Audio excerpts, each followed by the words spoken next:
Alrighty guys, it is that time of year. It's October, woohoo! And that means we are starting to set up. This is our Crypt facade, made a few years ago. And it goes on the front porch, and our demon prop comes out of it. But I haven't put together a video for either of those, so I may do that at some point. But these are made out of 2x3s and a bunch of foam. But yeah, time to set up. So when setting up the Crypt facade, we have to move a bunch of stuff on the porch because it goes in front of the front door. And you won't see the front door. It'll actually be open because the demon sits inside of our foyer. But there'll be doors that cover it up, and then curtains so you don't actually see into our house. But yeah, now that I'm setting it up, each piece comes together.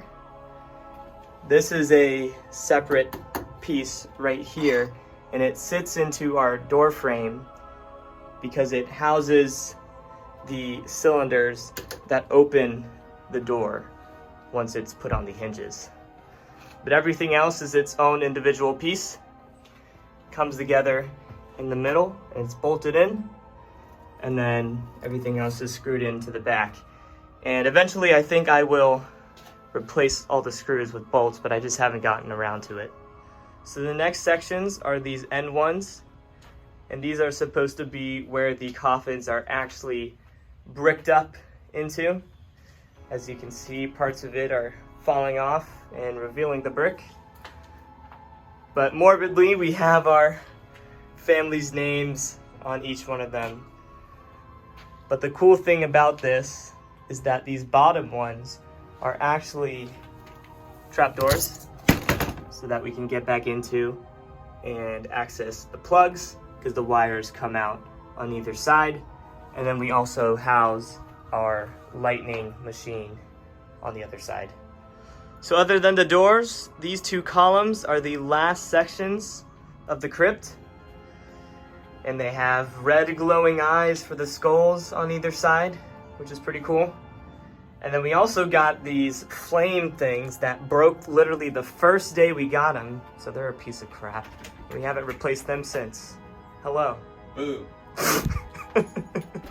Alrighty, so now the crypt is fully finished, other than cobwebs, and we may put some candles in front of it this year. But the doors have been put on, and we're gonna keep them open so we actually let light into the house. But they'll be opened with the pneumatic cylinders, and the demon will be coming out of that. So yeah, we still have the lighting and obviously all the demon stuff, but we won't do that until way closer to Halloween. It's October 2nd, if you didn't know. So next up, we've got our mausoleum we built a few years ago. And I forgot to do a setup video for this. Was too excited to put it up. But like many of our other structures, it comes together in multiple different pieces. This top portion, these two side walls, columns.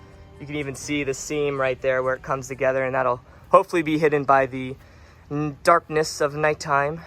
But if we go inside, we can see that it is made out of 2x3s, Luan, and for the roof we even used some vinyl siding to get the look on the outside. But it's all put together by bolts. We even threw in some pool noodles as well, and I need to touch up paint and repair because that's a big thing for setting up. But yeah, this is what it looks like. Got a couple more things to put on it. The last two things I put up here is this gargoyle and the ridge cap that sits on the seam of both roofs.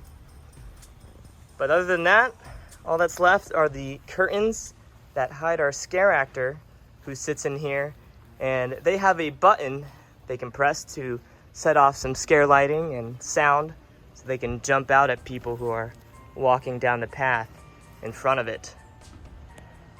So next up on this fine morning, we've got the church. And if y'all haven't seen the build video or painting videos for this, I recommend you go check that out. This is our next big structure for the 2021 haunt season, so we're really excited to unveil it.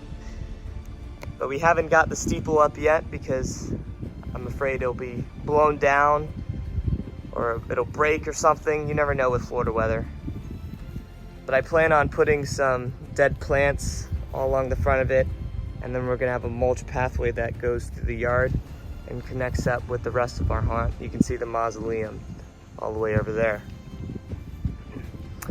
But for scare actors, probably gonna have a zombie bride or a priest or something in there, and they'll be able to jump out and scare some people.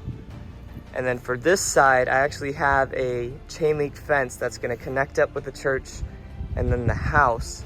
And then they're gonna have a spark grate on it, and then the scare actor is going to have a wand that he can strike against that, and it'll create some sparks and hopefully scare some people. But I still have to put together a music score for this. I'm thinking I'm gonna use some pipe organ music and maybe some old church bells for the steeple. Yeah, other than that, lighting helps it come together. But this is looking good. Sorry if you can hear the wind. We've actually got a breeze today, so it feels nice out. But for the back side, you can see I put these wooden braces everywhere, and that helps the church stay really stable and against these trees, and keeps it from falling forward.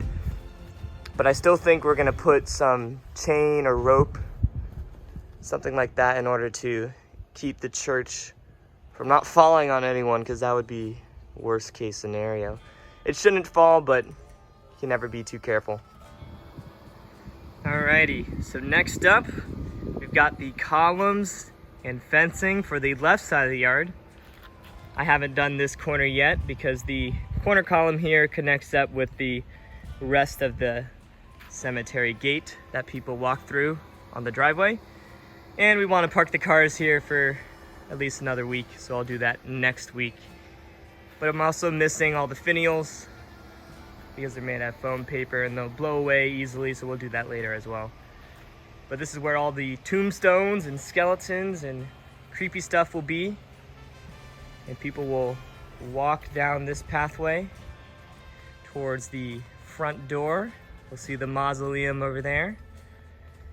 And we have a projection in the window here that people will look at. And then they'll come up to the front door where the demon will jump out, and there'll be the candy bowl sitting in front of it. But then you'll turn to your left here, and here we got the skull columns. This is all spray foam and these mini skulls that we placed in there.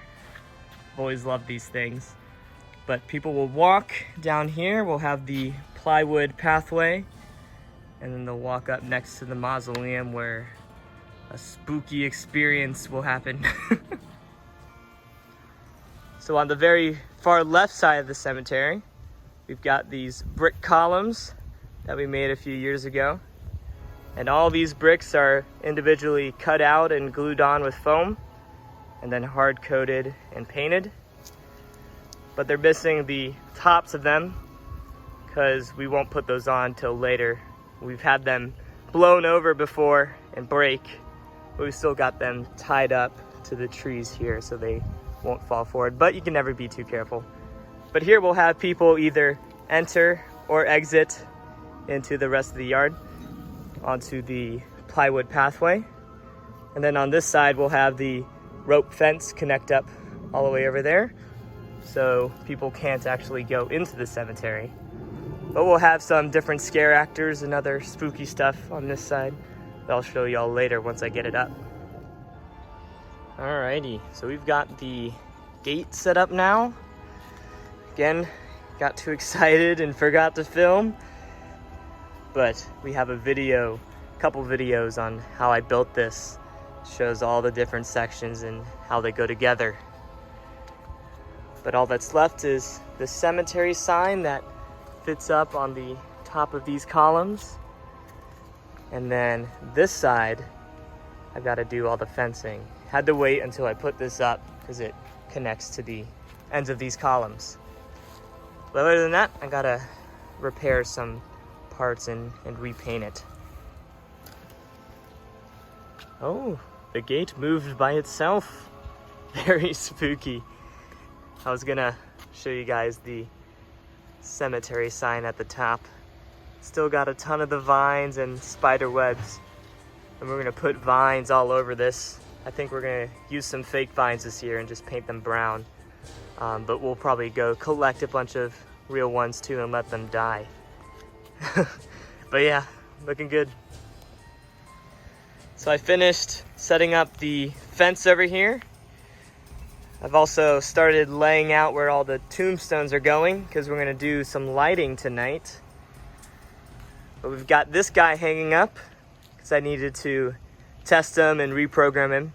And we've got a build video on our channel, built him about a year ago for last haunt season. But then over here, this is the new section. This is where people are going to enter into the church area. And these columns are actually 7 years old, and we built them the first year we did this. So that's pretty cool, being able to reuse them again. But the pathway is going to start here and then go out in front of the church. I've still got to finish this rope fence here on either side. This will keep people from going into the rest of the cemetery. And then the pathway will go along here and exit into the driveway. Alrighty, so I'm starting to light stuff. And this is looking spooky so far. This is the first time I'm messing with the lighting for the church. We still have some red kind of fire and ice lights that go in the windows. And it looks a little less blue and a little less bright in person. The camera brightens it up. But we've also got the steeple put up there. And it's a nice sight line, especially through these gates here.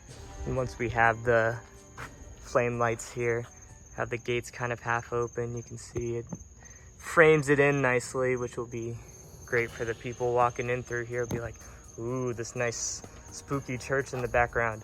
So that finishes it off. I'm also messing around with some plastic wrap, and the reason I'm doing this is that I have some more control on where the lighting is going. It also hides the bright green light from the front here. You kind of just see it on the tombstones. I'm also doing it in order to make sure the light doesn't shine in certain places. This red light was shining all along the ground and it looked like police sirens. I didn't want that. So messing around with the plastic, working with lighting, looking good. Alrighty. So we've got most of the lighting done, and now we're working on the lightning. And we just have the lights in the trees right now. You can see some of the flashing. But we haven't put the speakers out. We will do that tomorrow. But we're just seeing what it looks like. And this is the first time we're seeing what it looks like on a church. And really lights it up. It's very anticlimactic without the sound. But man, do I love our lightning machine. We're using a Firefly from Lights Alive, and it works great. So yeah, this is what it's looking like with the lighting and the lightning as it gives a little flash there. Love the big flashes. You can see it's lighting up our mausoleum on that side and all of our cemetery over here. And then the church. Man, do I love that. But we've got a few other things we gotta do. Gotta put this guy up. And then of course, all the pneumatic props. And we're gonna do that tomorrow. But that'll be another video. That'll be the next video I upload. I'll go ahead and end this one because I've been showing the entire setup so far and might as well leave something for the next video. But yeah guys, I hope you've enjoyed this video so far. If you have any questions, go ahead and leave them down in the comment section below and I'll do my best in answering any of that. But yeah, in the next one, we'll be finishing off, so be sure to join us for that, and then we'll have a video showing the whole thing, and maybe I'll do a couple daylight ones as well. But yeah, hope you guys enjoyed. We'll see y'all later.